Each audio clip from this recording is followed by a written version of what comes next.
3, 2, 1. Sidang perkara perdata pada hari Senin tanggal 11 Juni 2012 dengan nomor register 3/PDTG/2012/PN SAB akan segera dimulai. Majelis hakim akan memasuki ruang sidang. Hadirin dimohon untuk berdiri.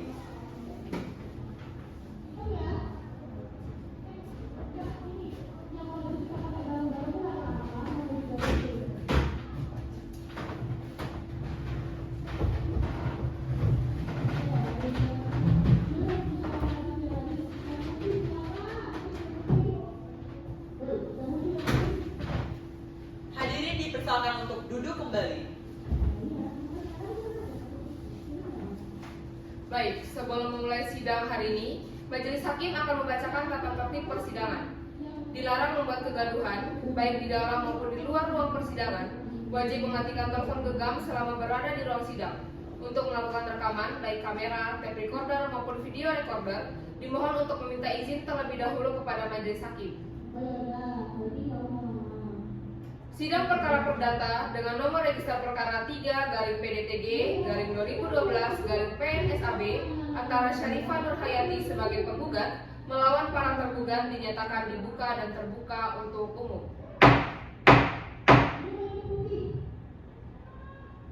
Selamat pagi. Untuk sidang hari ini agendanya berupa pembacaan gugatan. Apakah pihak penggugat dalam keadaan sehat dan siap mengikuti persidangan hari ini?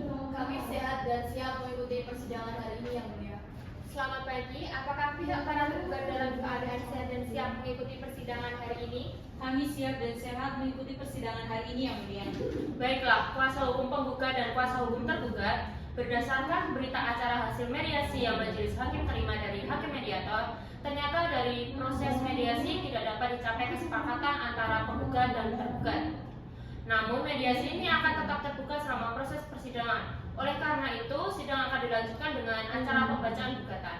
Saudara kuasa hukum penggugat, apakah telah siap dengan gugatan saudara? Saya sudah siap dengan surat gugatan, Yang Mulia. Dan apakah ada revisi terhadap gugatan tersebut? Tidak ada revisi, Yang Mulia. Kami tetap ada surat gugatan, Yang Mulia. Baik, kepada pihak tergugat, apakah sudah menerima salinan surat gugatan? Kami sudah menerima salinan surat gugatan, Yang Mulia. Kepada pihak penggugat, apakah akan membacakan surat gugatannya? Tidak, Yang Mulia. Kami tidak akan membacakan surat gugatan.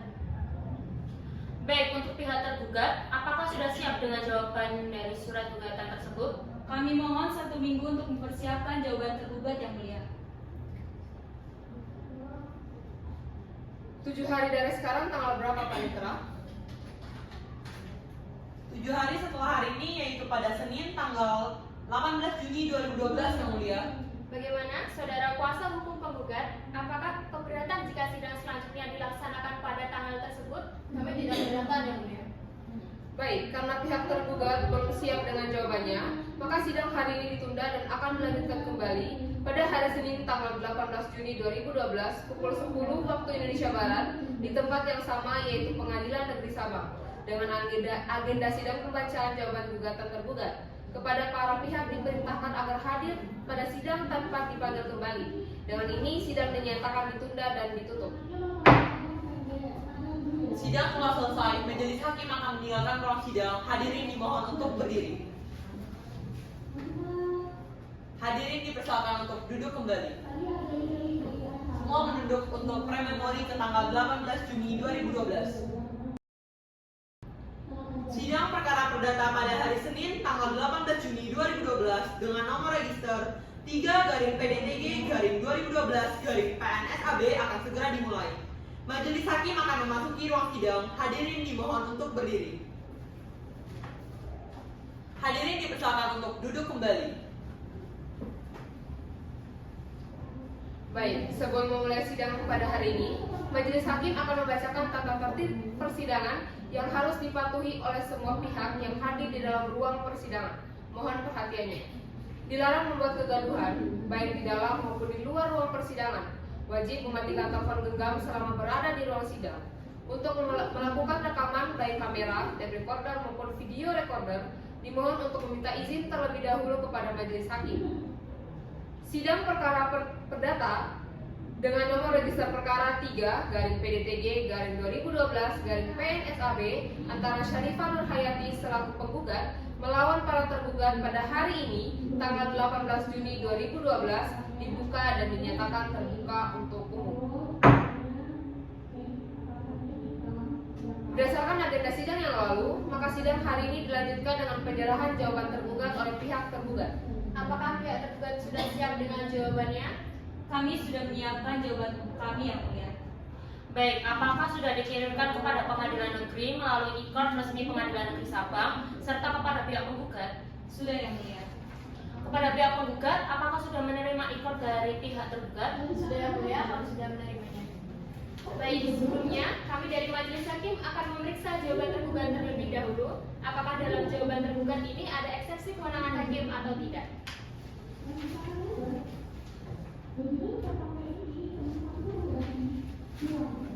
Setelah kami memeriksa jawaban tergugat, terdapat eksepsi kewenangan hakim. Silakan kuasa hukum tergugat untuk membacakan jawaban tergugat. Baik yang mulia. Selamat siang Majelis Hakim yang terhormat, kuasa hukum penggugat dan hadirin sekalian. Izinkan kami selaku kuasa hukum tergugat membacakan jawaban tergugat kami.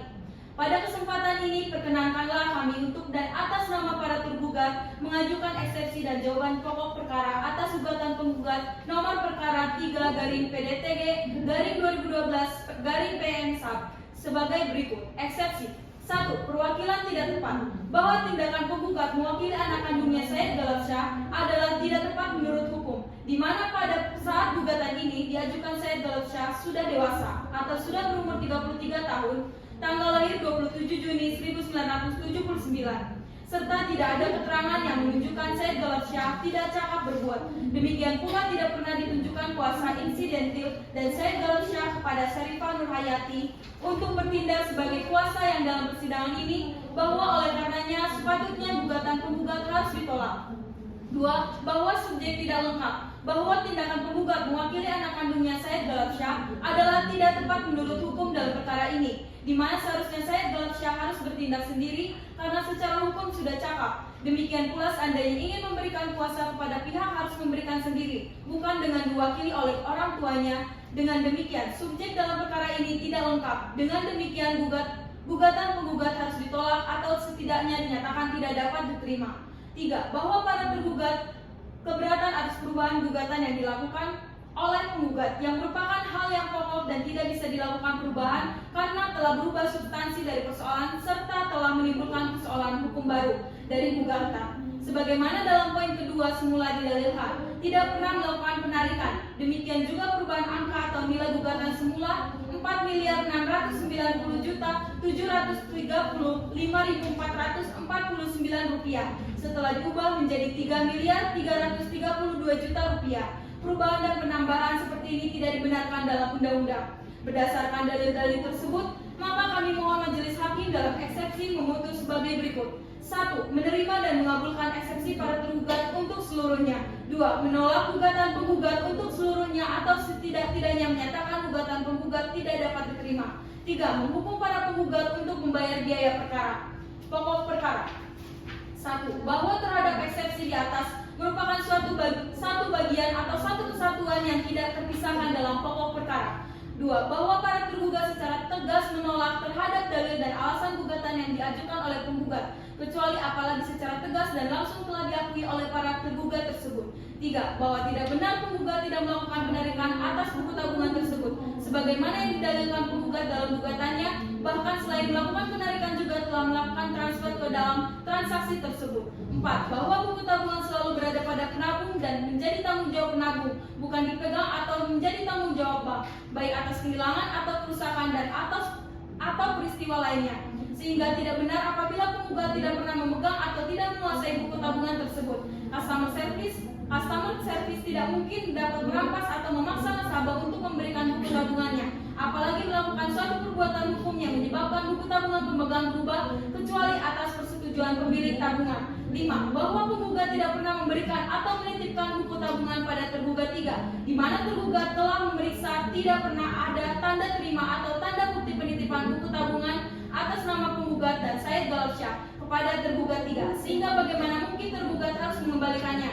6. Bahwa benar tergugat 3 telah memberikan print out atas buku tabungan penggugat karena memang print out tersebut ada dan bisa dilakukan oleh tergugat 3, Sedangkan buku tabungan memang tidak ada pada tergugat 3, sehingga bagaimana harus diberikan. Sehingga dengan demikian tergugat 3 merasa curiga terhadap pernyataan penggugat. Apakah permainan yang sedang dilakukan oleh penggugat? Hal ini juga dibuktikan dengan penggugat tidak segera melaporkan kalau seandainya benar ada penghilangan uang pada buku tabungannya. Pada saat mengetahui ada keributan padahal sudah mendapat printout transaksi atau buku tabungannya. Sebagaimana poin ke-6 posita gugatan penggugat, bahwa dengan tidak ikut sertanya Said Galapsyah sebagai penggugat kepada nasabah yang merasa telah dirugikan dalam waktu yang cukup tetapi tidak melaporkan. Demikian pula ada saat pemeriksaan perkara pidana atas nama tergugat 3, sehingga jelas apakah benar terhadap rekening penggugat dan rekening Said Galapsyah telah terjadi transaksi secara tidak sah oleh pihak lain, sehingga hal ini secara hukum patut dipertanyakan apakah itikat penggugat benar.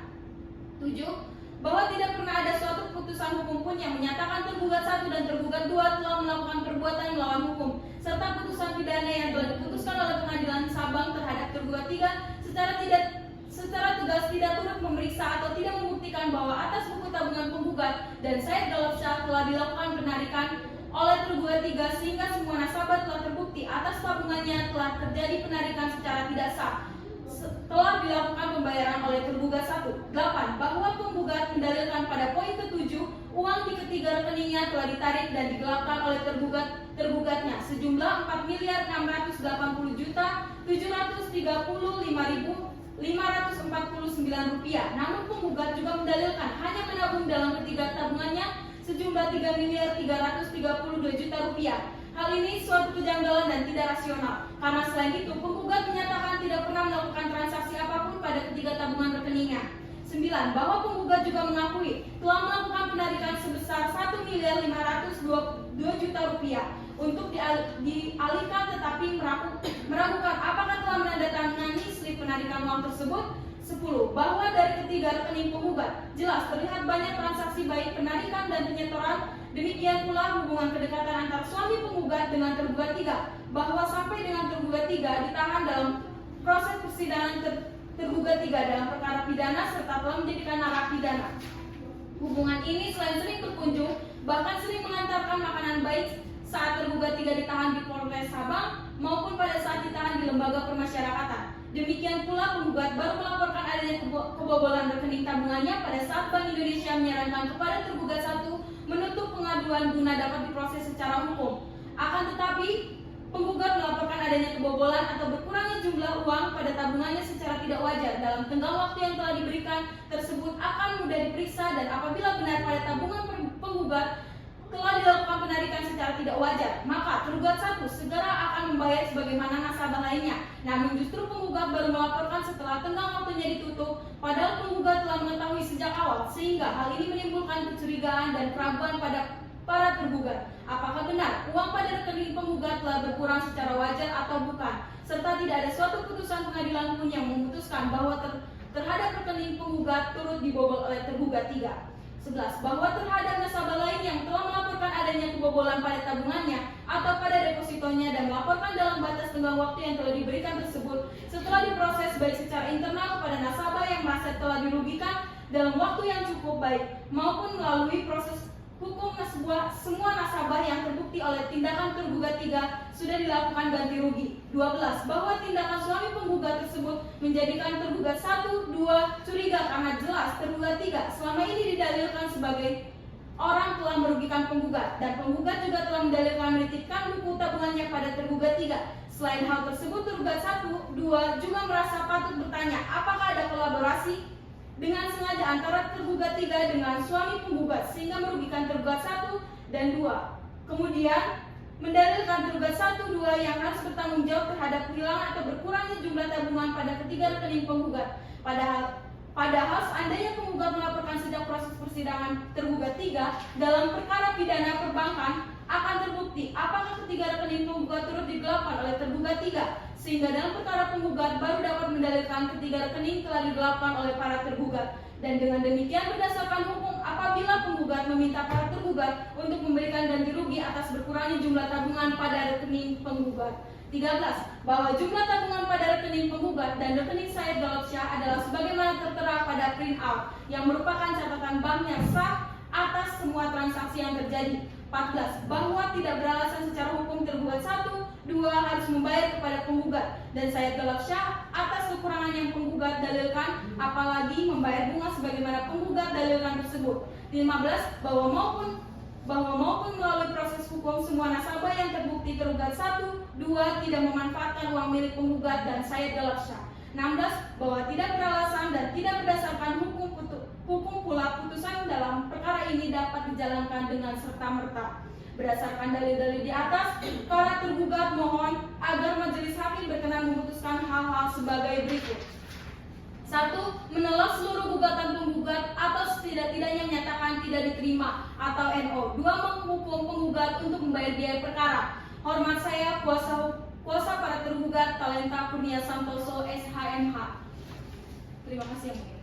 Baik, setelah dibacakan jawaban tergugat oleh kuasa hukum tergugat, apakah kuasa hukum penggugat akan mengajukan replik atas jawaban tergugat? Ya, yang mulia, kami akan mengajukan replik. Berapa lama waktu yang dibutuhkan penggugat untuk menyusun replik tersebut? Kami membutuhkan waktu 7 hari, yang mulia. Apakah pihak tergugat keberatan dengan waktu tersebut? Kami tidak keberatan yang mulia.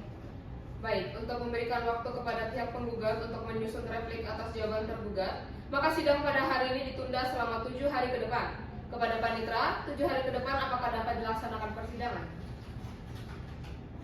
Bisa yang mulia. Baik, terima kasih Panitra. Oleh karena itu, sidang hari ini telah selesai dan akan dilanjutkan pada Senin, tanggal 25 Juni 2012 dengan acara penyerahan replik penggugat. Para pihak diminta untuk datang kembali tanpa dipanggil kembali. Dengan demikian, sidang perkara perdata pada hari ini ditunda dan ditutup. Sidang telah selesai. Majelis hakim akan meninggalkan ruang sidang. Hadirin dimohon untuk berdiri.